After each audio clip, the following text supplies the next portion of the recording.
The United States, Britain, and Australia in mid-September announced a nuclear security partnership known as AUKUS. Its priority is delivering a nuclear-powered submarine fleet to the Royal Australian Navy with US and British support.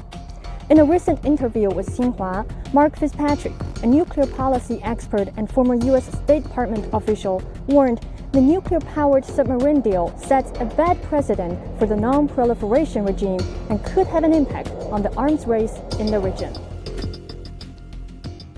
Until now, the United States has had a policy of trying to restrict the spread of enrichment technology because uranium enrichment, which is required to produce the fuel for nuclear reactors, is also one of the paths to a nuclear weapon. So it was a break from previous policy when the United States agreed to share nuclear-powered submarine technology with Australia.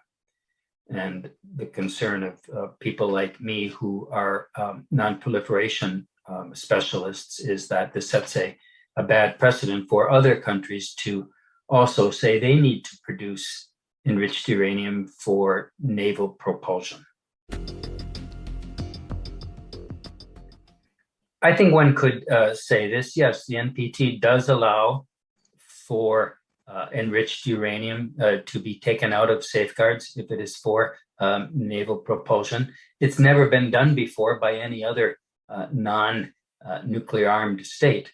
So this deal is taking advantage of a loophole, but also shining light on the loophole.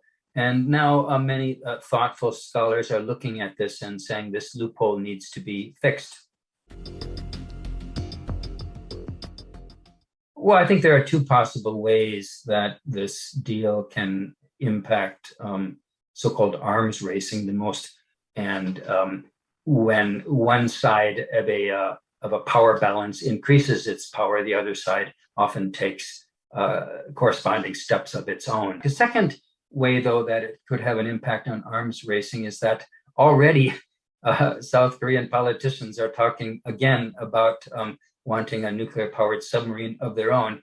And then some Japanese candidates for prime minister are similarly saying, well, Japan maybe also should have nuclear-powered submarines. So, doing a deal with Australia certainly does give other American allies a sense that they should consider it as well. And that's part of the precedent I'm worried about.